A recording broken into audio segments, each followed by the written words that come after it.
Olá pessoal, estamos começando mais um Diálogos da Cidade. É sempre muito bom ter você aqui com a gente. Hoje, nossa conversa é sobre um tema que marca a história de muitos bairros e faz parte da memória, de toda a cidade. As tradições e os costumes que fortalecem as comunidades locais.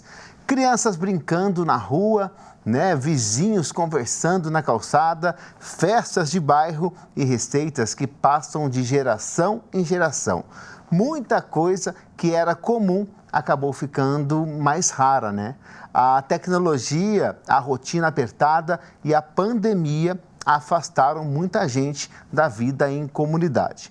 Mas em São José dos Campos, tradições ainda resistem em alguns bairros, Na cultura, na culinária e no jeito de viver de cada bairro. São práticas que ajudam a manter as pessoas unidas e a preservar também, pessoal, a identidade cultural da nossa cidade.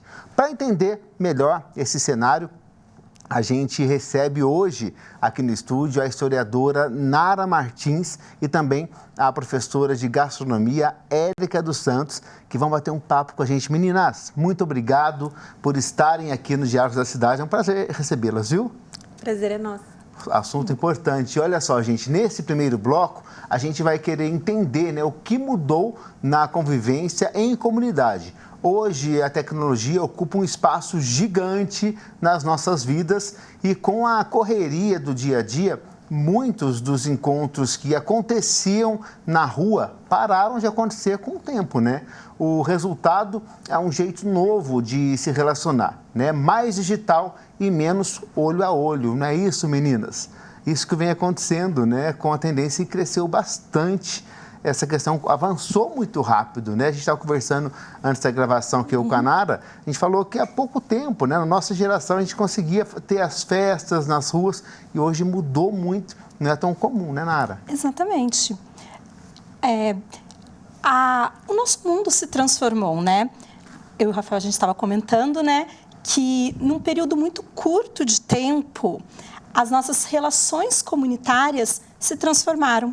Coisas que eram comuns na nossa infância, O encontrar-se com os vizinhos, brincar na rua, ter as festas da igreja, hoje acontece de outras formas. Não que não aconteça, mas elas foram ressignificadas pelo novo contexto social, E o avanço das tecnologias só tornou isso mais diferente e acelerou esse processo, porque as nossas convivências hoje são muito mais digitais do que presenciais. Infelizmente, Tem um lado bom e tem um lado ruim também. Ô, Érica, as refeições rápidas, hoje em dia, individuais, elas estão tirando a gente daquele momento de encontro que sempre foi marcado pela comida, você acredita nisso?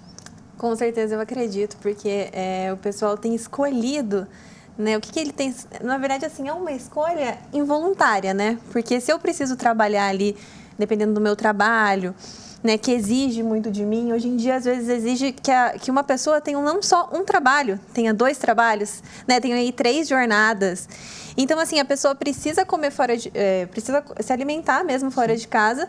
E aí, é um comércio aí, que cresceu muito, onde, assim, a gente tem o padrão ali de comida, Então, assim, geralmente a pessoa ou ela leva uma marmita, ou ela se alimenta ali naquele buffet do trabalho, ou ela come uma fast food. E às vezes isso está aliado no quê, De comer aqui, eu pego meu celular e aí eu tô comendo enquanto eu tô respondendo um WhatsApp porque eu tô atrasada, E aí às vezes aquela coisinha ali. Eu não tenho aquela minha 1 horinha de almoço dedicada para alimentação, eu me perco. A alimentação, ela não tem importância. A alimentação eu como ali em 2 minutos porque o que eu tenho que fazer? Só para matar a fome, eu vou fazer uma outra coisa, porque imagina, eu só tenho aquela hora preciosa no meu dia. Pois é. E às vezes as pessoas não acham que a alimentação é tão preciosa assim, E ela faz uma diferença tremenda quando a gente dá valor para ela, Com certeza, com certeza. Ô, Nara, numa cidade com tantos migrantes, como São José dos Campos, o que costuma cair, na verdade, criar laços comunitários? História, território ou convivência? Para a gente pensar isso, primeiro a gente precisa entender o caráter único da cidade de São José dos Campos. São José é uma cidade composta por diferentes povos. E isso acontece desde a sua origem, né? A gente recebe povos de várias regiões e isso faz com que a identidade de São José seja uma identidade múltipla. As pessoas que vêm para São José, elas trazem um pouquinho da sua história e aqui elas precisam construir novos vínculos. Elas precisam construir novos vínculos com o território e com as pessoas que elas encontram aqui. Só que vínculos, elas precisam de convivência. A gente não consegue estabelecer vínculos com o território se a gente não está presencial naquele território. Eu não consigo estabelecer vínculo com o meu local, com a minha comunidade, se eu não encontro com a minha comunidade. Essa nossa dinâmica de vida, essa nossa dinâmica de eu saio para o trabalho, volto do trabalho, durmo em casa, não vejo meu vizinho, não encontro com ninguém, dificulta muito o estabelecimento de vínculos. E numa cidade que recebe tantos migrantes como São José, esse estabelecimento de vínculos, ele fica comprometido nessa dinâmica tão acelerada, né? São José e todas as cidades que são fruto dessa migração, elas precisam de convivência comunitária para que esses vínculos se estabeleçam. Com certeza, é importante para manter isso, com certeza. Ô, Érica, na sua opinião, pelo que você tem de experiência com os alunos, ainda existe, né, um espaço real aqui em São José dos Campos para refeições coletivas, feiras gastronômicas, né, encontros culinários também, mesmo com essa vida acelerada, corrida do dia a dia? Com certeza. Na verdade, assim, a gente se encontrou antes do programa e a gente já estava conversando, né, num assunto ali bem gostoso sobre isso. Por quê? Porque a gente até chegou numa conclusão que existe de uma forma, assim, diferente, claro, que antigamente, mas, assim, hoje em dia, com essa... A gente tem a oportunidade de divulgar. Então, assim, eu tenho uma feira, eu posso divulgar essa feira. Então, essa feira, ela vai se tornando um pouco maior, né? Ela atinge um público ali maior. E aí, eu posso ter essa feira, né, no mesmo modelo, aqui em São José, num bairro X, em um outro bairro. Então, eu posso ir criando estilos de feiras semelhantes em diversos bairros por conta disso mesmo, porque hoje em dia a gente consegue saber um pouco melhor das coisas, né? Querendo ou não, essa é uma das partes positivas, né? Você consegue me ajudar? Isso, a tecnologia, ela, ao mesmo tempo que ela nos afasta, ela também permite estabelecer comunicações que não seria possível, né? Eu acredito que a tecnologia, ela, de um lado, ela fragiliza vínculos, porque eu não vou estar tão próximo do meu vizinho de porta, mas ela também permite conexões que antes não seriam possíveis. E aí a gente comentou, né, que, por exemplo, eu tinha muita vontade de experimentar uma comida árabe. Sim. Mas onde eu encontraria isso? Se a gente não tivesse a internet, eu nunca saberia onde encontrar isso. Exato. E com essa informação, eu tenho a informação na minha mão. Eu sei encontrar, eu sei saber aonde tem um restaurante. E se eu não encontrar um restaurante, eu consigo achar receita. E eu consigo encontrar aquilo que eu procuro. Então, a internet, a tecnologia, de um modo geral, ela me permite conexões e ela consegue disseminar informações, né? E fazer a tradição perdurar. Não da mesma forma, mas de uma forma ressignificada para os novos tempos, né? Não, com certeza, assim, tem os dois lados da moeda, né? Podemos dizer assim, porque tem o lado da internet que facilitou muito a nossa vida, mas eu acho que tudo, né? Você que está em casa aí acompanhando a gente, tudo tem que ser com moderação, né? Tem que saber dividir um pouquinho da internet, um pouquinho da convivência no dia a dia. Olha só, gente, eu quero falar para vocês agora também de um estudo recente, né, que mostrou que o brasileiro passa, em média, 9 horas e 13 minutos por dia conectado à internet, né? Uma das maiores médias do mundo, para vocês terem ideia, viu? Grande parte desse tempo vai para as redes sociais, vídeos, né, e outras plataformas digitais, ou seja, horas que antes eram de convivência presencial acabam sendo substituídas por interações online, né? que antes era o bate-boca ali, a conversa, o olhar, e tudo isso impacta diretamente a forma como as comunidades se reconhecem mesmo, né, e mantêm suas culturas vivas, né? E olha só, a internet aproxima quem está longe, mas também cria distâncias dentro da própria comunidade, como as meninas disseram aqui. E cada vez mais conectados e cada vez menos presentes, né? E para entender esse movimento tão atual, a nossa produção ouviu o filósofo José Maurício Cardoso, que vai falar com a gente. Vamos acompanhar. Uma das tecnologias mais recentes e com maior impacto sobre o processo social é exatamente do mundo da internet, das coisas da internet, né? E claro que isso transformou tudo, tá? O que a gente está percebendo hoje, e o Bauman trabalha muito legal sobre isso, é essa liquefação das trocas coletivas, né? Essa solidão, essa individualidade exacerbada que nós temos hoje, corrobora aquilo que, evidentemente, é apresentado para nós pela perspectiva intelectual. Ou seja, o egoísmo acaba ocupando o espaço da coletividade e quem perde com isso é a humanidade como um todo, não é o indivíduo em si. Olha, todos os dados que nós temos sobre essa discussão mostram para nós que estamos numa era de individualização e também de liquidez de tratamento de relações. Então, a gente percebe isso em todas as gerações, o que é complicado, tá? Então, não é um elemento, por exemplo, particular ou próprio de uma geração.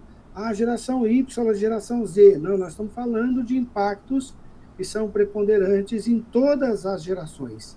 O espírito do bairro, da comunidade, né? O bairro é o espaço da celebração da cultura local. Não está mais acontecendo. Então, cada vez mais a gente fica trazendo justificativas. Porque tem violência, é porque é desconhecido, é porque gera incômodo. Então, em vez de pertencer, de participar, a gente prefere o quê?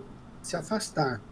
E no momento em que o afastamento acontece, esses processos, portanto, de desintegração dos grupos sociais se evidencia. O que a gente tem que fazer é o seguinte, a gente tem que prestar atenção nisso, introjetar ou incorporar aquilo que é bom da tecnologia, porque muita coisa boa ela nos ofereceu e oferece, e aquilo que causa dano ou que causa incômodo, a gente precisa refletir. Valeu, José Maurício, muito obrigado pela sua excelente participação. A gente volta aqui no estúdio com as nossas entrevistadas. Gente, que assunto rico, né, da gente estar conversando no programa de hoje. A gente viu o filósofo falando desse assunto tão importante. Ô Nara, indo para você, com tantas horas online, né, estamos criando novas formas de comunidade ou apenas reforçando o isolamento? Como está isso na sua opinião? Eu acho que a gente está fazendo as duas coisas. Eu acredito que estão surgindo, sim, novas formas de se relacionar e novas formas de vínculo. Nós estamos num período de transição, né?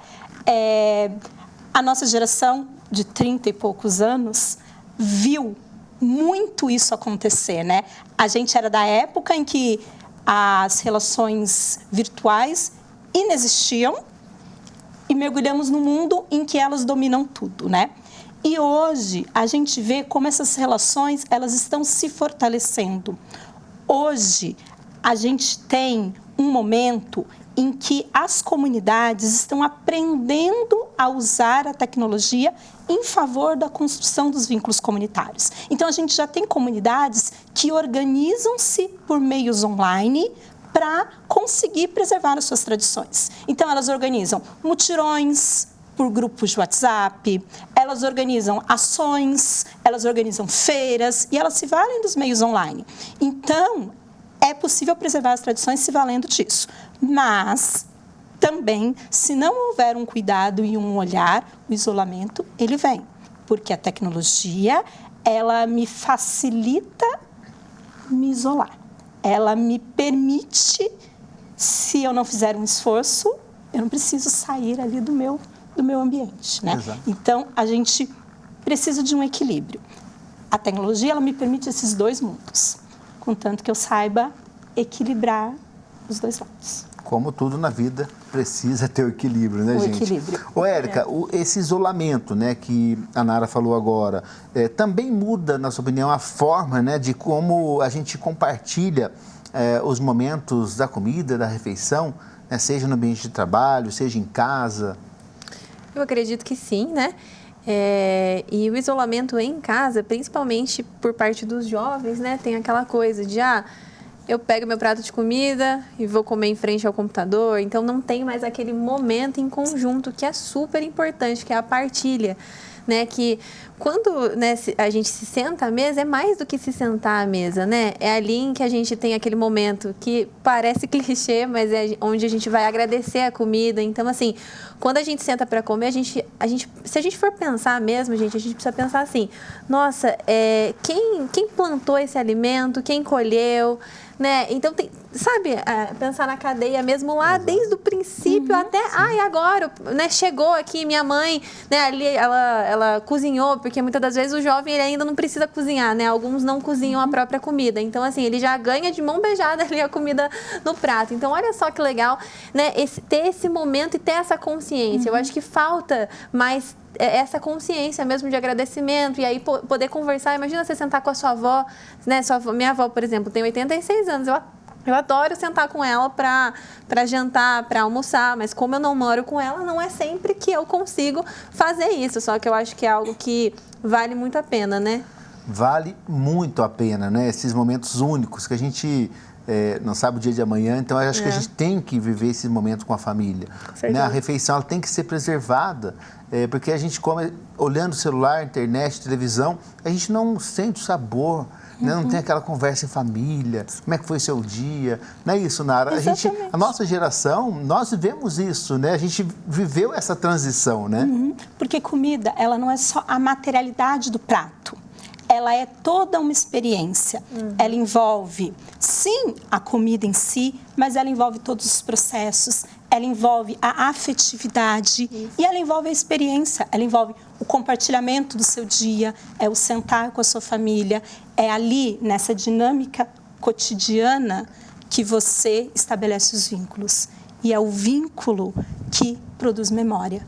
E a memória é cultura. Exatamente. Ô, Nara, as comunidades virtuais, né, na sua opinião, podem substituir a questão do sentimento, né, o pertencimento que antes vinha, né, do território mesmo? Substituir, não. Ressignificar de alguma forma. A gente não pode pensar numa sociedade do século XXI sem o mundo virtual. O mundo virtual faz parte e vai fazer parte daqui por diante. Então, as nossas comunidades vão precisar viver com isso, né? Elas não vão substituir a territorialidade, o viver perto do outro é algo importante.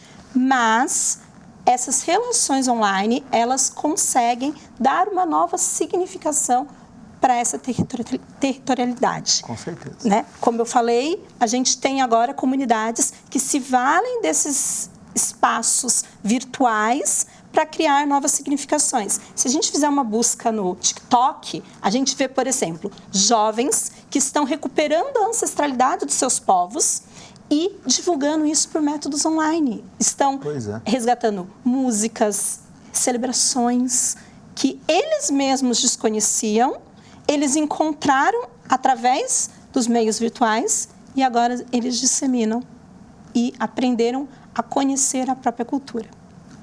Exatamente, falou tudo, né? É exatamente isso que vem acontecendo.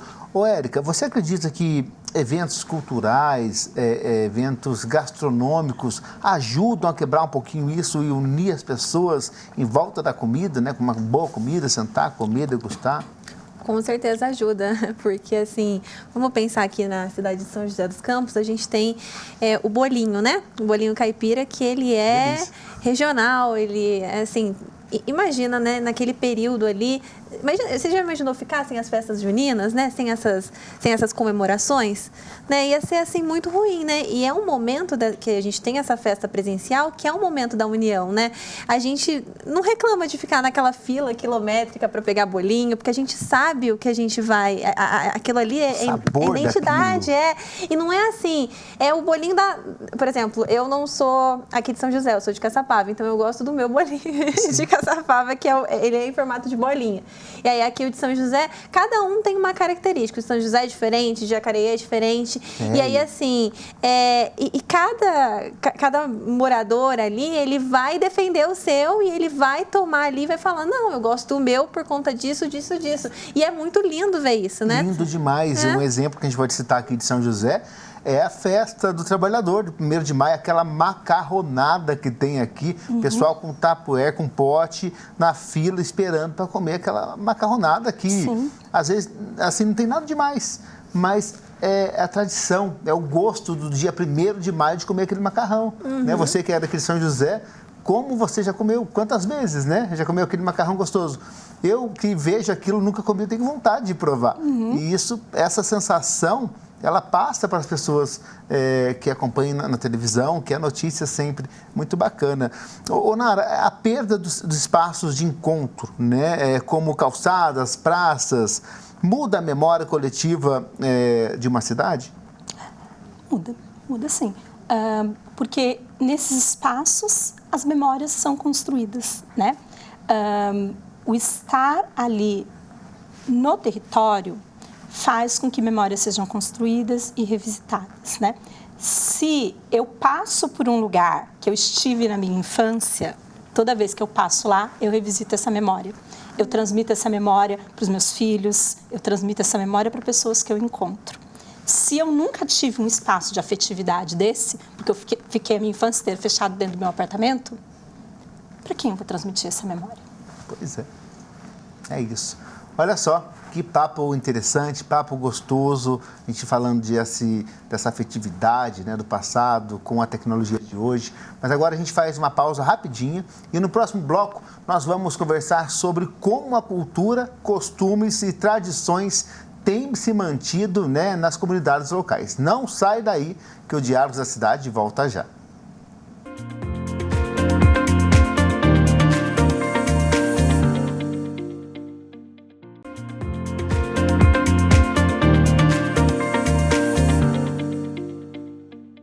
E já estamos de volta com o Diálogos da Cidade. Gente, é no dia a dia, nas festas, na culinária, nos rituais e nas histórias que a gente conta ou recebe dos mais velhos que a memória coletiva se mantém viva, ganha força e cria o sentimento de pertencimento. Nossa equipe foi até o Mercadão de São José dos Campos, né, um dos símbolos culturais mais fortes da cidade, para a gente saber como as pessoas enxergam essas tradições que atravessam gerações e continuam fazendo parte da identidade local. Vamos ver o que o povo falou. Eu gosto dessa tradição de São José. É maravilhosa. Toda vez que eu venho aqui, eu acabei de falar para ela, acho que eu vou levar o pastel para casa hoje, que está tão gostoso, muito bom. O que traz na memória da senhora? Traz um gostinho, não sei, de infância ou de uma nostalgia? Infância, né? Da minha mãe, né? Fazia o pastelzinho para mim, né? Para meus irmãos. Muito gostoso. Tem um sabor que a senhora gosta mais? Tem o de pizza. De pizza. É muitos anos isso aí, né? Por isso que tem tradicional. Um pouco caro, mas é gostoso. O pastel é mais saboroso, mais nutritivo daqui. O que te traz quando você come um pastel aqui na feira? Quando eu venho lá do meu bairro, que eu moro no Butim, eu venho já para comer um pastel mesmo, você não comer um salgado. O que traz é o gosto, o sabor. E a tradição, muita gente. Eu gosto quando tem bastante gente. Não gosto de comer aquele lugar que não tem quase ninguém, né? E por isso que eu venho aqui. E qual tem um sabor favorito que você gosta mais, não? Do pastel? De carne, ou senão pode ser aquele negócio que eu comi agora, como é o nome? Empadinha de palmito. Eu adoro uma padinha de palmito. E gosto de caldo de cana também, né? Caldo de cana. Para quando eu venho aqui, a primeira coisa que eu tomo é caldo de cana. É uma coisa gostosa, né? Que vem de muito tempo, né? Então essa tradição tem que ser mantida, né? A gente não sempre tem a oportunidade de estar aqui para saborear um pastel. Quando você come, o que te traz na lembrança? É uma nostalgia? O que é?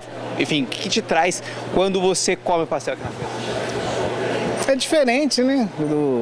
O sabor, o tratamento das pessoas que estão aqui. Então, se traz um contentamento, aí você volta mais tranquilo, né? Depois de saborear um pastel.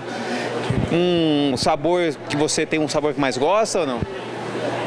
Eu gosto mais do de pizza, né? Pizza pra mim é mais gostoso. É muito bom, né, o pastel daqui, né?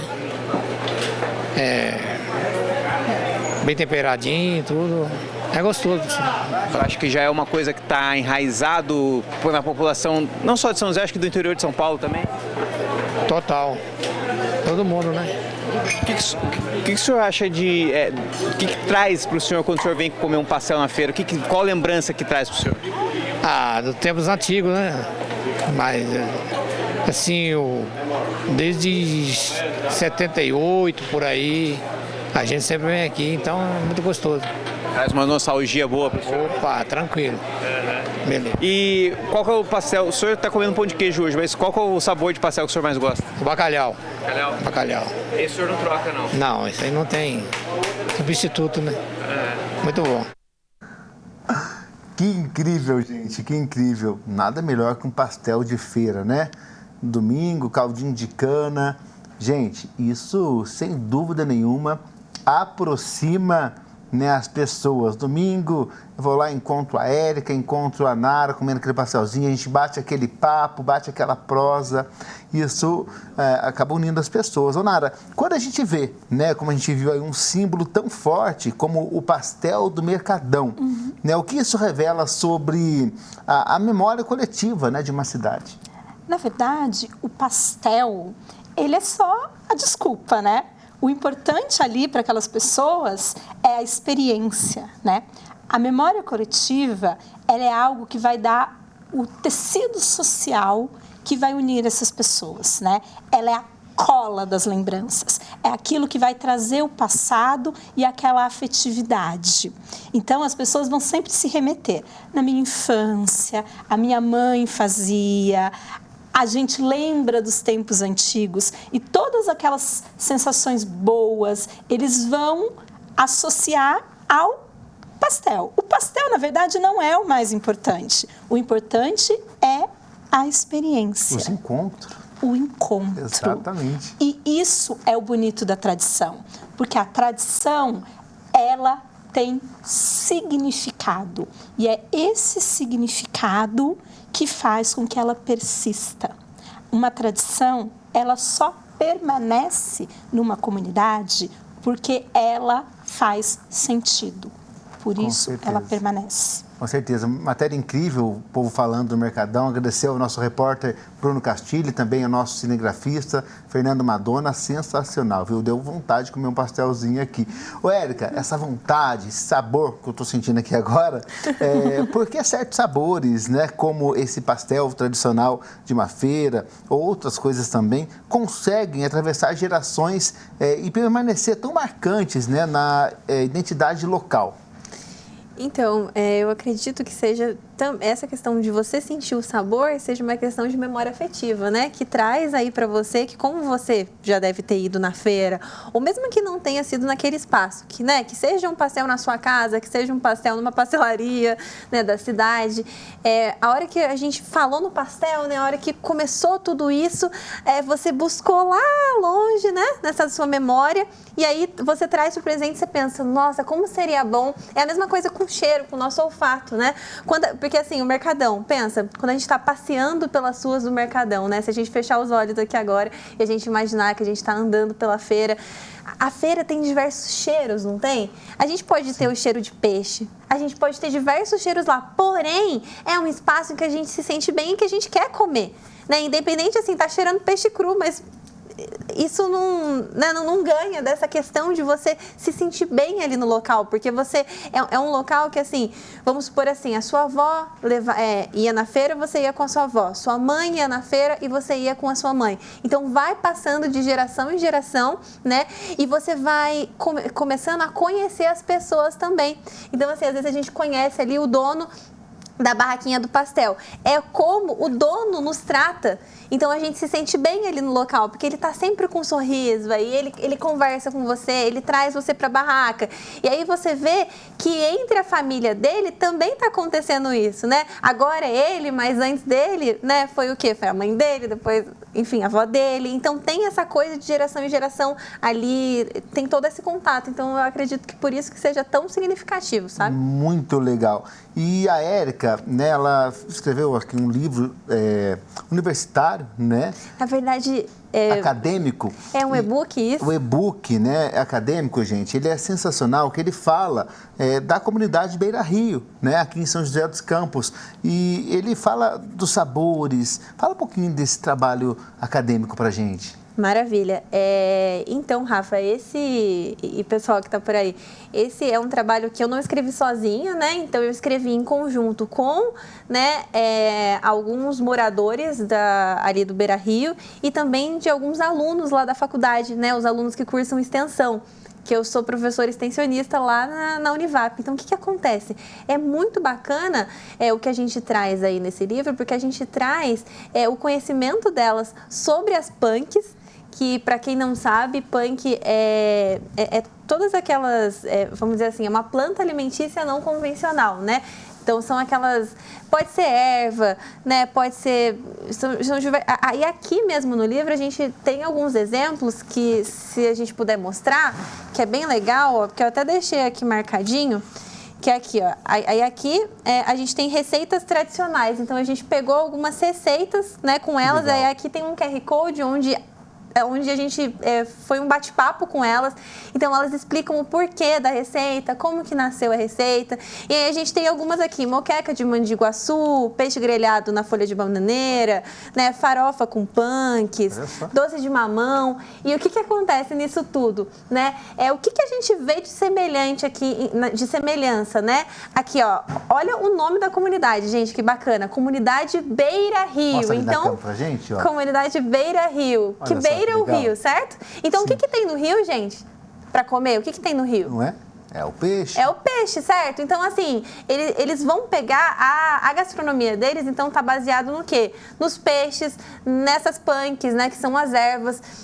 E aí, uma coisa muito interessante também, ó, que eu vou mostrar aqui para vocês, é aqui nessa página, gente, olha que legal. Que bacana. Olha, lembrando que o QR Code está aqui na tela também, né, para quem se interessar nesse trabalho acadêmico, e-book, pode entrar aí pelo QR Code, né? Isso, com certeza. Olha, aqui nessa página eu mostro o caruru, que é uma punk. E aí, olha que lindinho, ó. A punk caruru é muito apreciada pela Dona Antônia. Dona Antônia é a matriarca lá, podendo ser utilizada em diversas preparações, como sopa de fubá, farofa, arroz, macarrão. Mas aí, além disso, a Dona Isabel, que é a filha, né, aí da Dona Antônia, ela contou que consumia muito caruru quando era criança e, posteriormente, cozinhava para seus filhos, pois na falta de proteína, eles comiam bastante caruru com arroz e feijão. Olha só. Então, assim, eu não tenho uma carne, não tenho um peixe, vou comer caruru. Então, é muito interessante. Obrigada pela oportunidade. Imagina. Muito obrigado. Olha, muito bacana.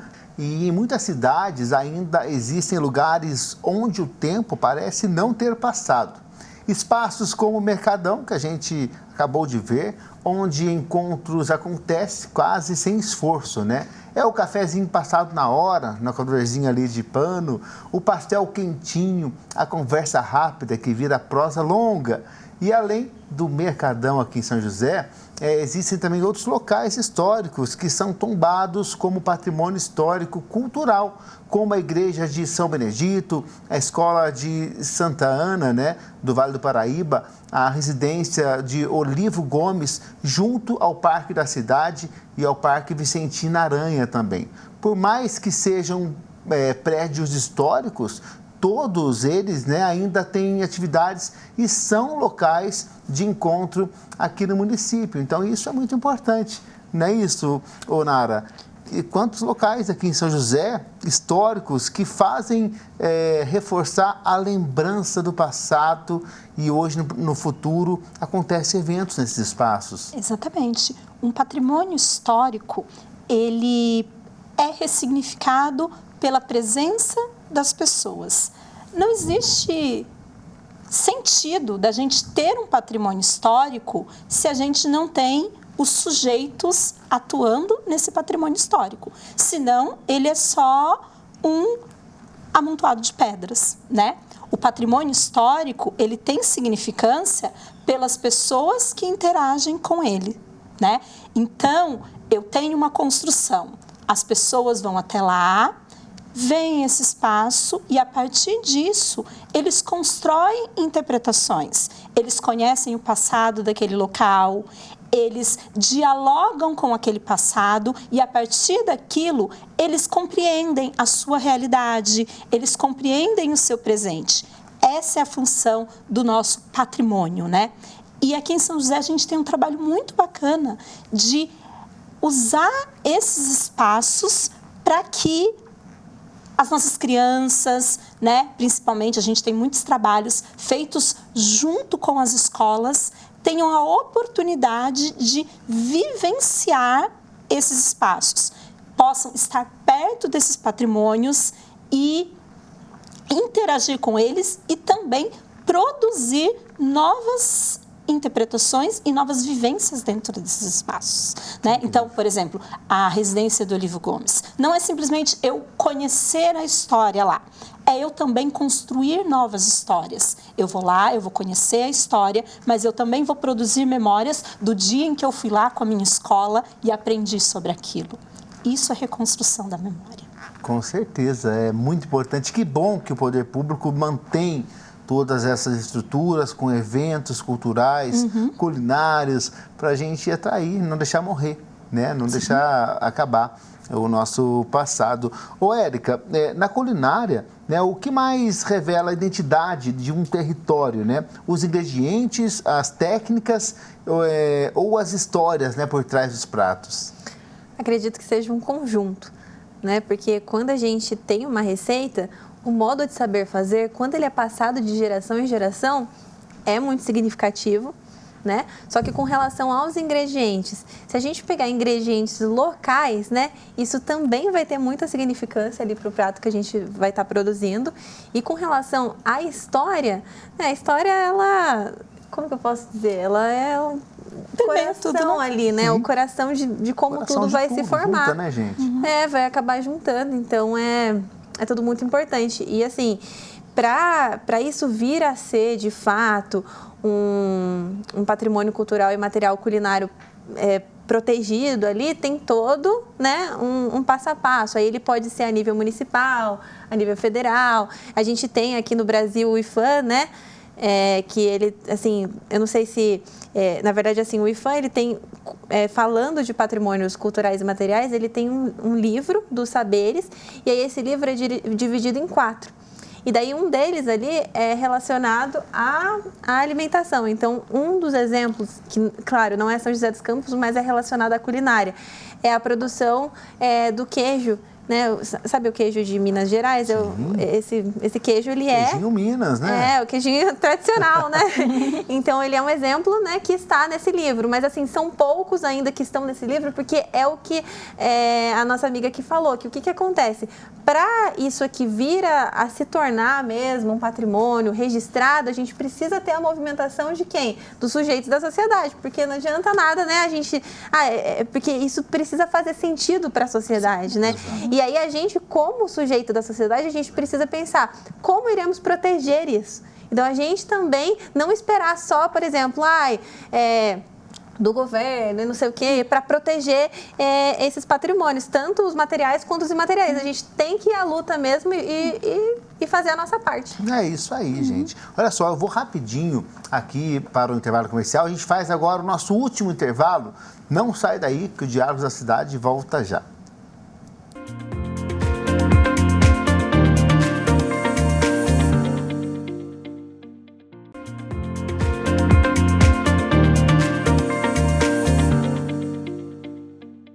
Estamos de volta com o Diálogos da Cidade, o nosso último bloco aqui do nosso programa. Gente, vamos continuar nosso bate-papo, né, com a historiadora Nara Martins, também com a professora de gastronomia, a Érica dos Santos, que estão aqui batendo esse papo bacana com a gente. Olha só, quando falamos sobre lendas, parece que é algo pré-histórico, né? A população joseense viu nascer uma lenda viva, né, há poucas décadas. Eu estou falando da Maria Peregrina, conhecida também como Santa Andarilha. O nosso repórter Bruno Castilho vai contar para a gente um pouquinho mais sobre esse personagem importante da cultura da zona norte da cidade. Vamos conferir. Quem vai até este cemitério na região norte de São José dos Campos se depara com um túmulo que está sempre rodeado de flores. Pois é nesse jazigo que estão os restos mortais de Maria Peregrina, uma moradora de rua que faleceu em 1964 e desde então virou ícone de fé de muitas pessoas, uma espécie de santa popular. E apesar de tanta devoção, há poucas informações sobre essa personagem. E foi isso que despertou a curiosidade nesta jornalista, que fez um trabalho de conclusão de curso na faculdade sobre Maria Peregrina. Era uma figura muito vista ali na região, então as pessoas gravavam o rosto dela, né? As pessoas que eu entrevistei no meu TCC, elas descreviam perfeitamente a mesma pessoa. Era uma mulher negra, baixa, uma senhora já, aparentava ter uns 50 anos ali, andava com, né, o lenço na cabeça e o saco nas costas. Muitos diziam que ela não era o homem do saco, mas ela era a mulher do saco, né? Então as crianças tinham medo dela também. Mas ela era uma pessoa serena. Chamava muita atenção, né? Por que daquela senhora tá ali na rua? Por que não tem ninguém para cuidar dela? E o pessoal meio que tomou, assim, as dores dela. Então, quando ela faleceu, o pessoal decidiu fazer um túmulo para ela, né? O túmulo dela foi doado, ela foi enterrada. E aí o pessoal pegou, assim, um sentimento por ela. Mas mesmo sem existir tanta informação sobre Maria Peregrina, se tornou comum as pessoas visitarem o túmulo onde ela está sepultada com o objetivo de fazer pedidos. No local, aliás, é possível encontrar placas colocadas por pessoas que tiveram suas graças alcançadas. Tem muitas graças agradecendo por sucesso na cirurgia, por curas de doenças. Então, assim, diversas graças alcançadas. E isso é maravilhoso, né? Porque eu, como católica, como cristã, nós nos apegamos muito na fé.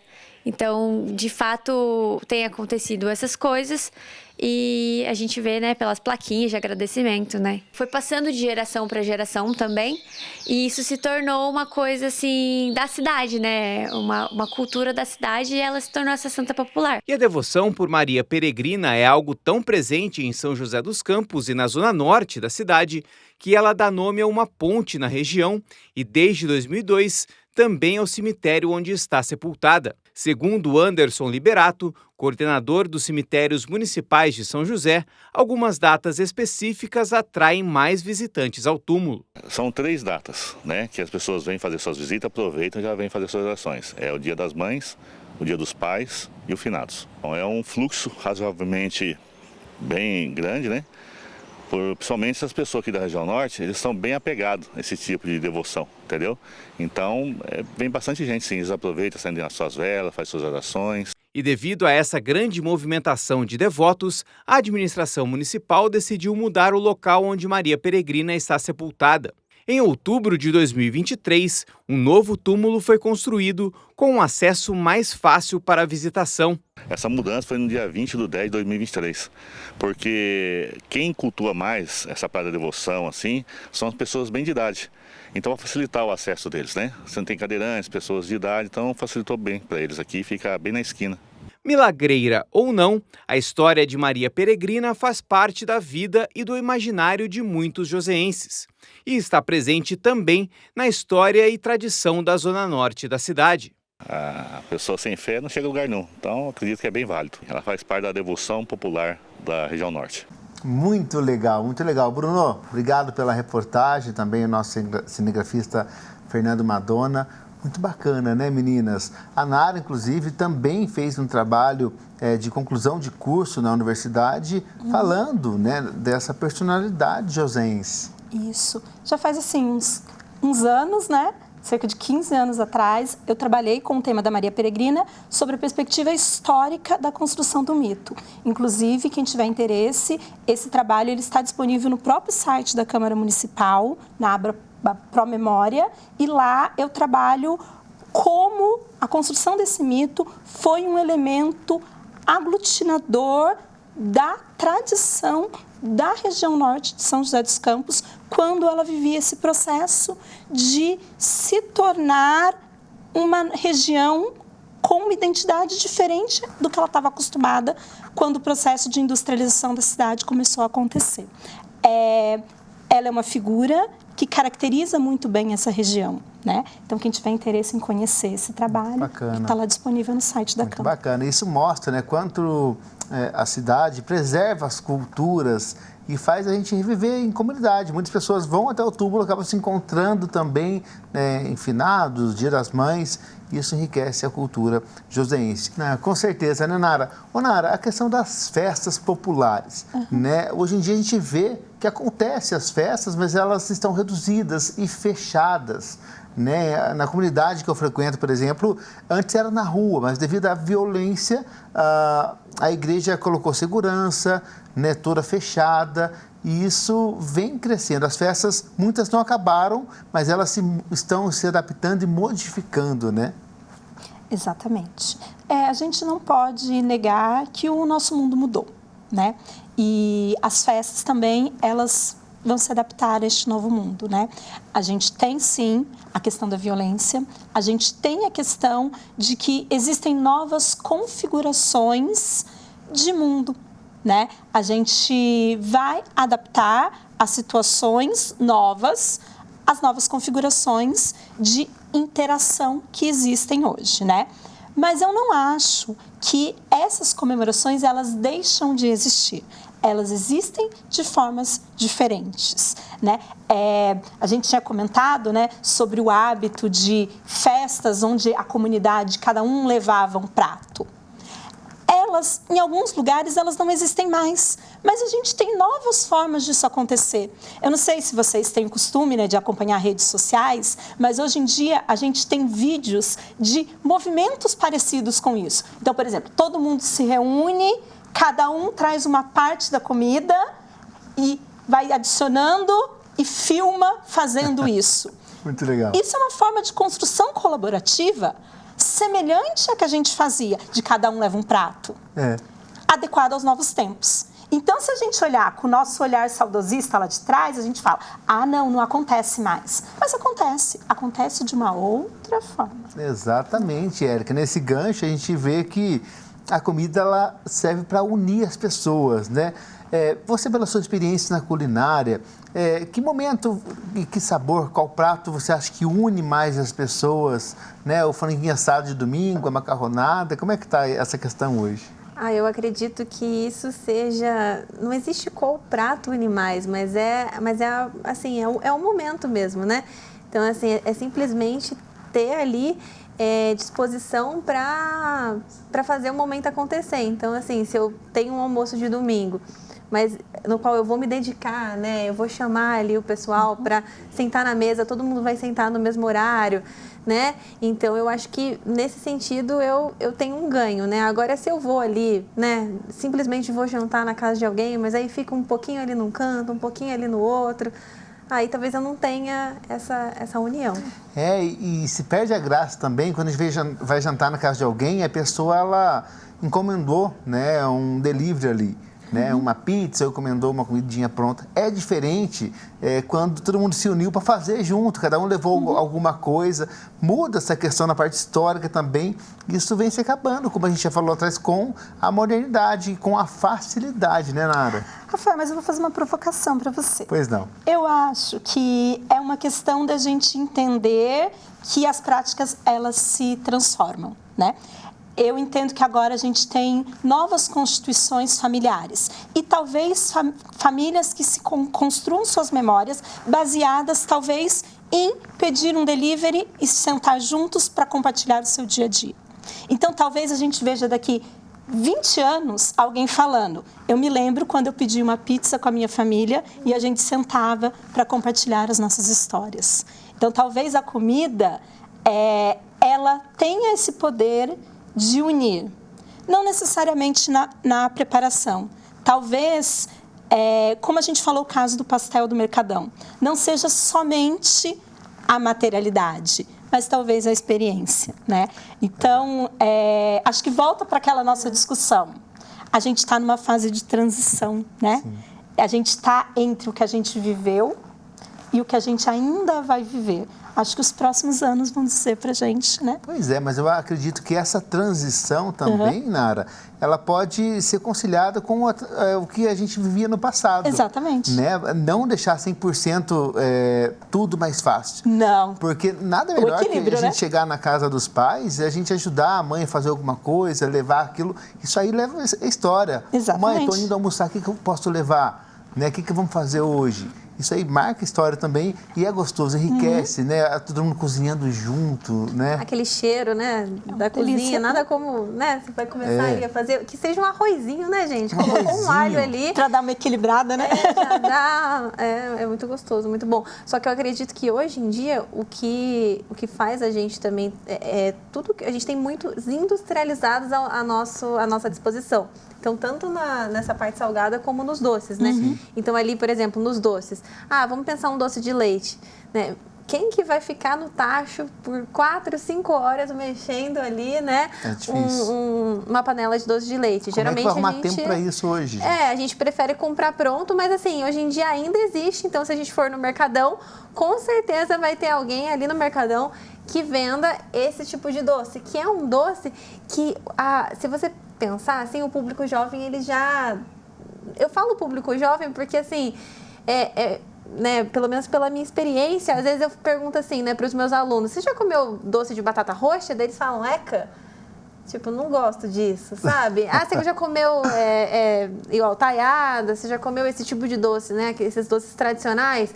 Aí eles fazem uma cara feia e já não querem saber, então, né?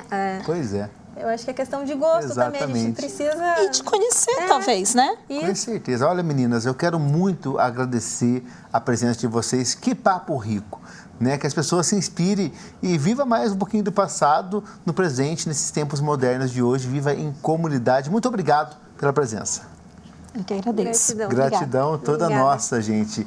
E muito obrigado vocês também que estão acompanhando aqui o nosso programa. Hoje a gente lembrou que as comunidades locais são o coração de qualquer cidade, né? Elas guardam histórias, sabores, crenças e afetos que passam de geração em geração. Num tempo em que tudo muda muito rápido, é essencial cuidar dessas memórias, né? O Diálogos da Cidade vai ficando por aqui. Nos acompanhe pelo youtube.com/tvcâmara-sjc e também pelo canal aberto 12.3. Até o próximo programa, né? E que a gente nunca perca o valor das nossas raízes. Tchau!